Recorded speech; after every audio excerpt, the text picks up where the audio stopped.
what we're trying to do is we're trying to build a sculpt of the actual characters, and then we're going to build an armature underneath it. And for some films, they actually just they do a complete mold of the face and they sculpt everything in, or they pour the silicone inside of it. But since there are too much room for error, we're going to try and take this stuff called Rebound 25, and we're going to paint over top of this sculpt, and it'll make a thin layer, kind of like a rubber mask. Then we're going to peel it off and then put it over top of the wire armature and glue it on there.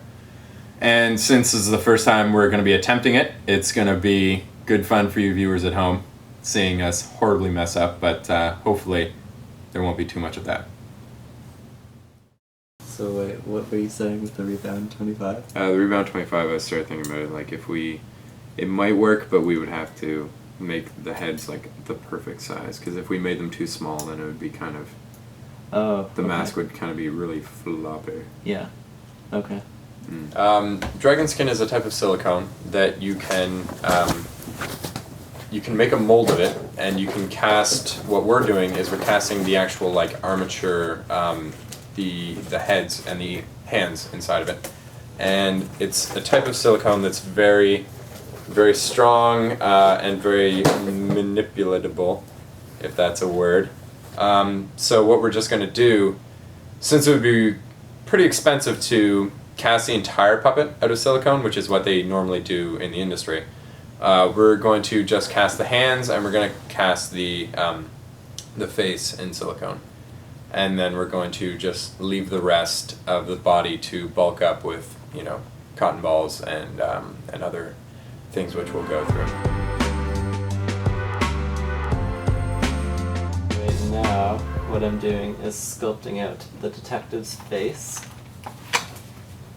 and using all of these sculpture tools to just like map it out, I guess. Just like building up, starting from like the rod, and just start building, try to get the shape, and then just trying to sculpt it out with your hands. Then whatever's too small, you just use the tools and stuff.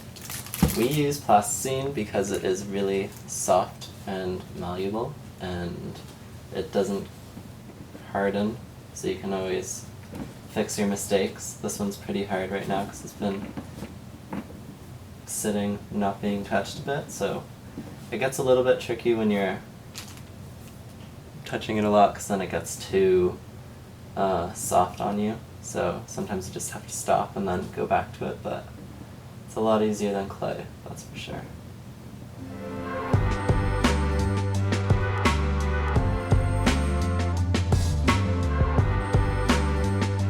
Square would be right here.